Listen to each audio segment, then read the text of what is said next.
President Biden speaking just moments ago from the Oval Office, he said, quote, "We can't allow this violence to be normalized," and that, quote, "it's time to cool it down." The remarks coming the night before the 4-day Republican National Convention here in Milwaukee, Wisconsin, is expected to attract tens of thousands of people, both pro-Republican and not so much.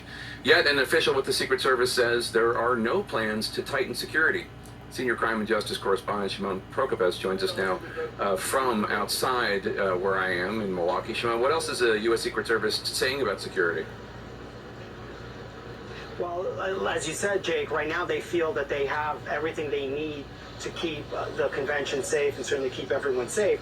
And we're starting to see some of that already tonight. I've been here since yesterday, and finally today we're starting to see some of that. I want to show you, these fences that they're starting to put up all across downtown Milwaukee. We're starting to see some of these trucks that they're bringing in here. You could see, and what's really happening at these checkpoints, at these areas, they're bringing in a lot of out-of-state officers. These are officers here from Indiana State Police. On this side, there are more fences. This will be a car check, a checkpoint for vehicles, and you see there's New Jersey State Police here. So throughout the night, certainly we're expecting to see an increase in security here, especially because Donald Trump is now here.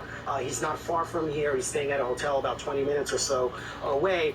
The other thing is we're going to start to see that many of the roads around here start to shut down. They're going to close to pedestrians. They're going to close it to other vehicles. So right now, the Secret Service says they have no plans to increase security. They expect to keep things the way they are. They have a plan in place, and they expect to keep it the way it is. They see no reason right now, even after what happened on Saturday, Jake, to increase security, which sort of was a stunning moment today in the press conference that they finally had today.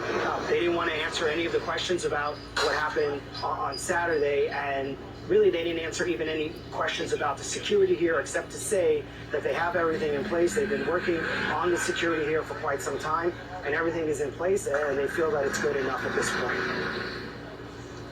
And there's this area called the soft perimeter outside the arena itself, and firearms are permitted in the soft perimeter. Tell us more about that.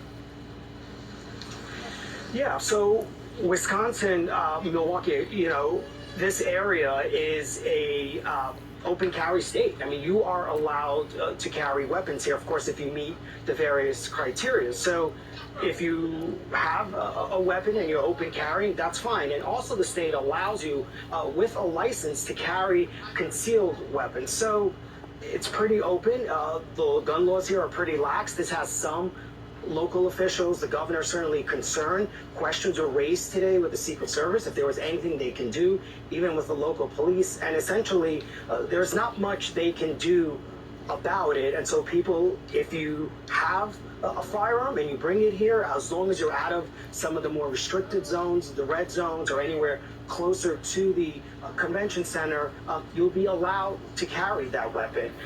We sort of saw this also, I remember in 2016 being in Cleveland. We saw that in Cleveland as well. So it's something that law enforcement here is certainly prepared for, and the Secret Service is prepared for. But despite all this, Jake, and despite what happened on Saturday, nothing with security here is changing. And I also think it's significant that when we finally did hear from the Secret Service today, they refused to answer any questions about what happened on Saturday. I mean, they have a lot of questions they need to answer. They put up the local Secret Service official who's been running and coordinating the security at the RNC. But it was really interesting because the Secret Service director is in town. She's here. She's in Milwaukee. And despite that, she never showed up at the press conference. And that is likely by design. I mean, they just do not want to answer questions about what happened on Saturday. Shimon Prokopez, thanks so much. Appreciate it. Back now with our